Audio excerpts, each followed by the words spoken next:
We're gonna go 4-wheel low. Let that go. Shifting.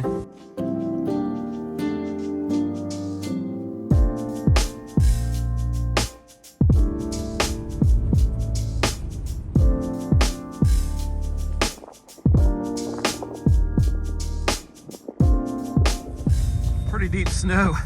What I'm gonna do is do a little snow plowing with this machine. We've got several 2-wheel drive trucks coming up the hill, and I didn't make it all the way up in here in 2-wheel drive, so there you go.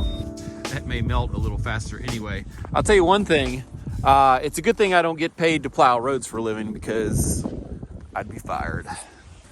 So we're getting our windows today, but for now, the house has as much snow inside of it as the outside. So next, I'm gonna get the leaf blower and so we can take care of that too. Thank you, Jay, by the way, appreciate it. My brother and I used to never work on days like today. We used to take off every time it was raining or even cold sometimes, but now we both have 3 kids and a lot more bills, and we have a waiting list of people waiting for us to build for them. So we try to push through if there's any way we can possibly get work done, even if it means snow blowing for 30 minutes before we can actually work. You can see we've got a full house here. They sent you out here? So we got Nathan Morgan and his whole crew out here, and time to wire. And we're not gonna film everything they're doing because I think it actually slowed them down to have me in their face last time. It was cool to do it on one job, but look at their backpacks, Ray. They got tool backpacks. It's pretty sweet. So if you're wondering, there is no real electrical plan for this house. But what I do is walk through with the electrician and we mark out on the studs exactly where all the switches, receptacles, and lights are gonna be. And a lot of times we have the homeowner walk through with us doing that. You do it once and it's done, you know? Yep. Let's just hurry up and get the heat on. Yeah, we've done a bunch of them, and the codes are pretty much all the same as far as the wiring goes for residential, so I like doing it this way. It's great. One thing we're paying special attention to when laying out a house in this way is to know which side of each door is the hinge side. That way we don't get any light switches behind where the door will swing open and you can't see it or even get to it. Another thing by code, the maximum spacing for receptacles from any corner is 6 feet, and the maximum spacing for a receptacle along any wall surface is 12 feet. If we do a real electrical plan, I'm the person usually drawing it, and it's usually for clients that are out of town, like in Florida or Georgia, and they can't come up and go through it with us. So I want to make sure before I walk through with the electrician that I have a good idea of what they really want. 13.2 from the corner board to center. I gotta zip tape that. Okay, we just finished doing the walkthrough, and it took about an hour to do the whole thing. The homeowners are here, and we got it done. So, you know, thanks for coming out in the cold today. Thanks for skiing with us. I mean, building with us.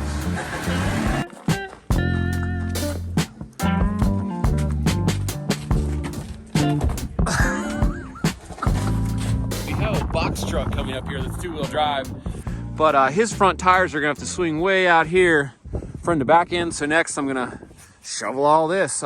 Shoveling, by the way, is the best thing you can do if you're cold. Pro tip. I'm sweating like crazy and it's about 20 degrees Fahrenheit right now. I just got the call from R&L Carriers that our fireplace from efireplacestore.com is in a truck down in Maggie Valley. So they're not coming up here in a Mack truck, I'll tell you that much. So Ray and I are gonna go pick this thing up and bring it back to the job and get some hot coffee while we're at it, I think.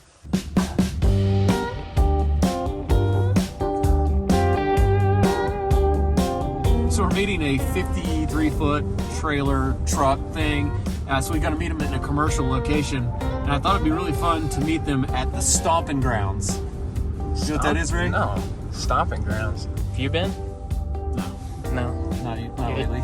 Not lately? There he is. Yeah, see, Stomping Ground. Oh, Stomping Ground. Not Stomping Grounds. Yeah, you should really take Becca out here sometime. Oh, yeah? You guys fit right in with your beard and everything. Yeah.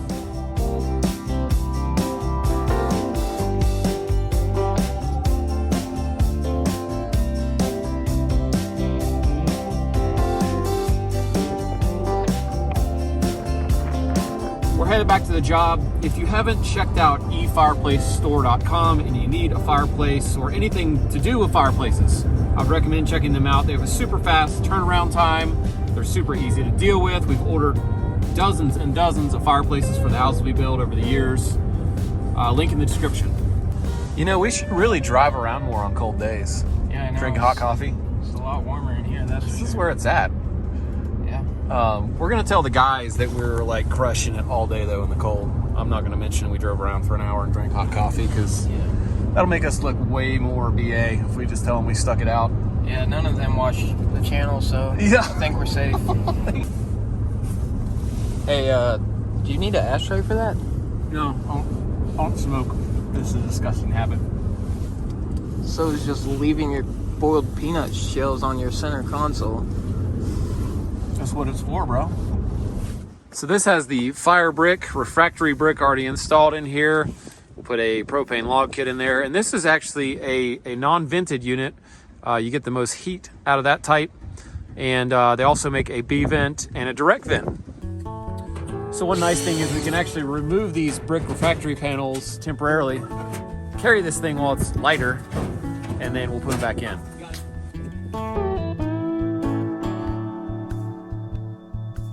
Yeah, I wish we could turn this thing on. So if you're interested, this is a dual fuel propane backup unit, and the heat for the main floor is going to be in these trusses.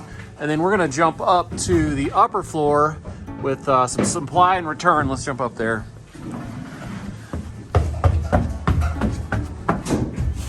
So here we are, supply return, and that's going to get up into these trusses, and then it'll go out and it'll come up in the floor on the second floor.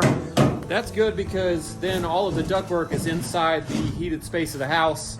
If we were to go all the way in the attic, the ducts would be in really cold or really hot air a lot of the time, and you lose some efficiency for sure when you do that. So that's why we opted to do this with one big unit downstairs. So this is the really good thing about floor trusses. We've used just floor joists a lot, but you can't run the trunks and the duct lines in the floor, and so you have to hang them down and then you have to box around them. So this works out really well to keep everything clean and tucked up in there.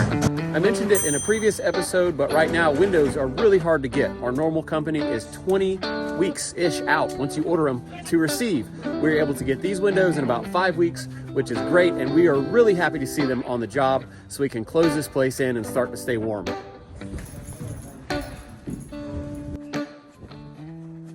Where's Jason? So this guy, Matt, what did you used to do, Matt? I used to work with you, Eric, That's right. many years I ago. thought you looked so familiar. I know, right? It's been a while. So Matt used to work for us. Now he has his own business, right. and he also has the window business as well. That's right. So many businesses. But so many businesses. Yeah, that's I'm great. all up in your business. I'm happy for you. So thanks a lot. And Appreciate it. We'll see you soon. Here's a look at one of our windows. They are black, but they're actually vinyl, which is a new thing that you can get black vinyl, actually.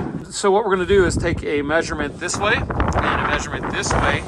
And then Jamie is going to make the outside window trims at the shop, pocket screw it all together, then bring them to the job. So I'm gonna measure these, send him the measurements, and he's gonna make them hopefully.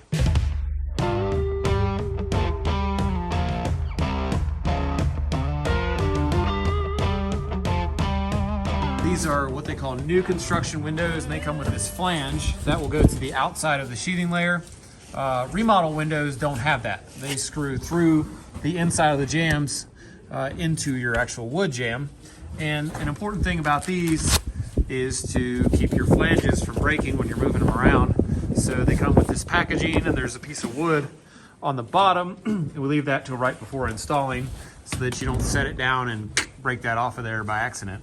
So Jay, his truck's running, but he's not leaving because, you want to explain what you're doing? Yeah, our tape and our mastic is not working. It doesn't like cold weather. So your stuff's frozen, so you're defrosting it. Defrost. You might want to get in there too, man. Yeah. That's what I would do. Ray and I were actually considering getting going on these windows, but we don't have a level or roofing nails.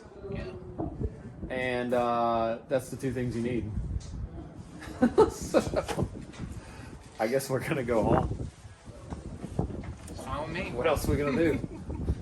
Well, that's it for today. We did get a lot done today, even though it seems like maybe we didn't. We actually received our windows, we got our fireplace, we did the whole electrical layout with the electrician and the homeowners, got started on the HVAC, and shoveled a bunch of snow, which is something.